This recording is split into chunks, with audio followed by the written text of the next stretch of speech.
Welcome to Modern Lifekeeping, where we discuss ways to thrive in today's world. I'm your host, Lori Christine. The topic of toxic families comes up a lot for me in the work that I do. People often feel stuck in toxic families, damned if they do and damned if they don't. They have been groomed to feel powerless and to question their own sanity for asserting themselves to toxic family members. Toxic families come in innumerable shapes and sizes. They are not always easy to identify from inside looking out or outside looking in. Toxic situations are here to teach us self-love. When we love ourselves, we will recognize and respond to toxicity in ways that serve us. Unfortunately, when we are born into toxic families, our vulnerability is not within our control. We learn dysfunctional coping skills, limiting beliefs, and self-sabotaging behaviors. Until we are able to learn differently, toxicity permeates multiple aspects of our lives. This leads us to more toxic relationships, and the cycle continues to perpetuate. Each one of us experiencing toxic relationships has the power to overcome these unhealthy patterns. We just have to find where the toxicity ends, and we begin. Toxic families are often enmeshed. They lack boundaries. Individuality is not tolerated. It is as if the family unit is one, but they are not. The family unit is comprised equally of unique individuals. Each of these individuals has their own free will. Toxic families condition you to think that you do not have free will, or that your free will is to be used to please them. Until we can recognize toxic behaviors, we are unable to break the pattern. One way to recognize toxicity is by identifying when your family is engaging in crazy-making or gaslighting behavior. I think crazy is not a very nice word, so it is of little surprise that this is a favorite tactic of toxic family members. Any time a person characterizes another human being as crazy, it is a red flag. This is an extremely derogatory way to speak about another individual. It is also the very thing that toxic individuals do to make themselves feel better about who they are. Toxic individuals identify themselves with this language, and when you listen for it, you will know immediately who to watch out for. Pay attention to the words you speak as much as you listen to the words that others speak. You have no reason to ever call anyone crazy. Even if you are qualified to make a diagnosis of mental illness, a trained professional would never characterize an individual as crazy. Anyone who does use this term is not only speaking out of line, they are displaying their own utter toxicity. Unlike calling someone crazy, crazy-making is much more covert. It is much more difficult to explain and to discern. Crazy-making is when another person feels that they have to question their own feelings or thoughts. This is not the type of questioning that you do when you are monitoring your own thoughts.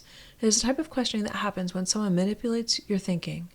Like when you express your opinion or a dream you have and they laugh in your face. Crazy-making is also gaslighting. It is designed to make you doubt yourself, take you off balance, get you to react, question your sanity, feel like you've done something wrong, and overall diminish your self-worth. Family members engage in crazy-making by baiting, harassing, instigating, invalidating, minimizing, triangulating, or by otherwise triggering you to react in a way where you look like you were over. Maybe your toxic family members never have anything nice to say. You may share information with them, like the date of your divorce, and they may respond with something like, "What do you want from me? Congratulations?" Toxic family members may punish you for having different opinions than they do. They will do whatever they can to make you feel like you are being difficult if you assert yourself.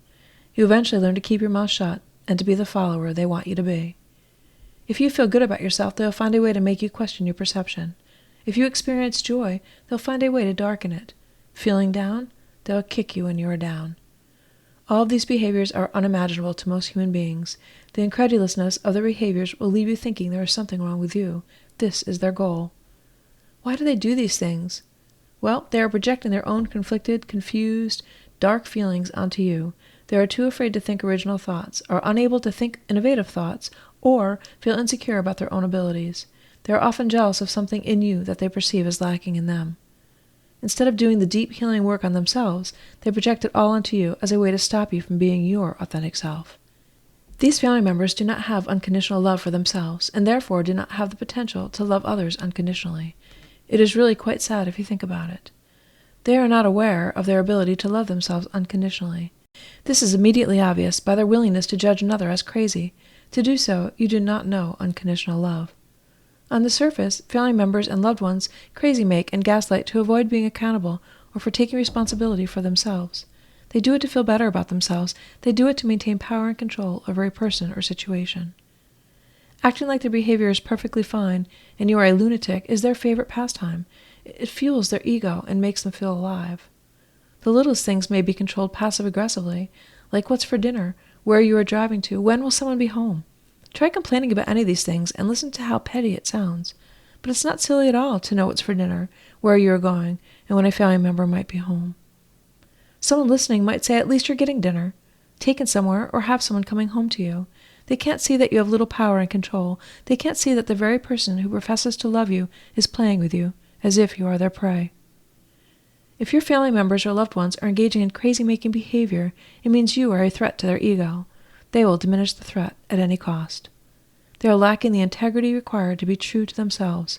Their ego is out of balance, and they think their opinion of you is more important than it will ever possibly be. More importantly, they think you care so much about them that they can treat you poorly, and you will come back for more. Anyone that tries to diminish your power or dim your light is revealing more about themselves than anything they are saying about you. We must learn not to allow their opinion of us to ever be more important than our opinion of ourselves. This is a challenge when you have been raised in a toxic family. If you are vulnerable, it is because you have become conditioned and groomed into being a people pleaser by the first people you ever met. It is all you know. I am pretty sure my family and my ex tells people that I'm crazy. I know they tell themselves that. I find this wildly hysterical and ironically complimentary.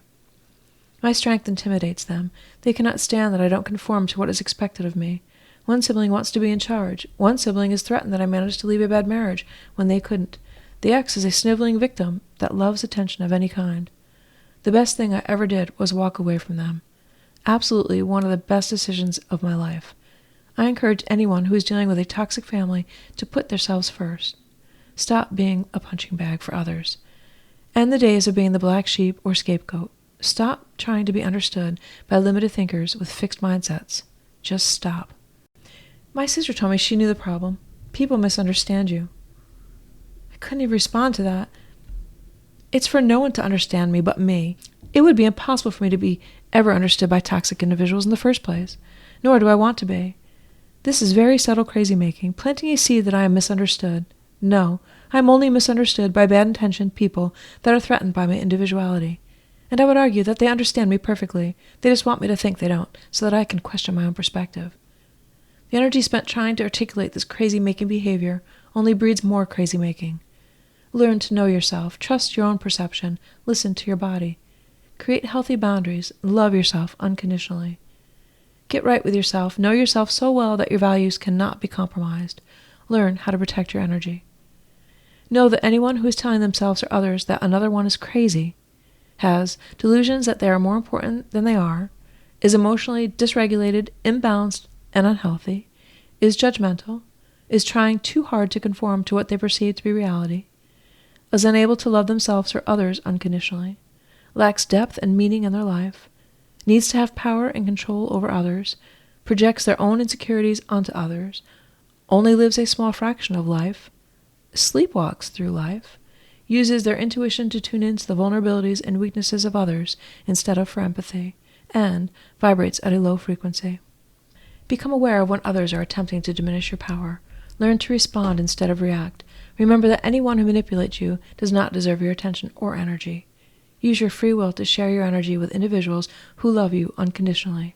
Family is who you define it to be.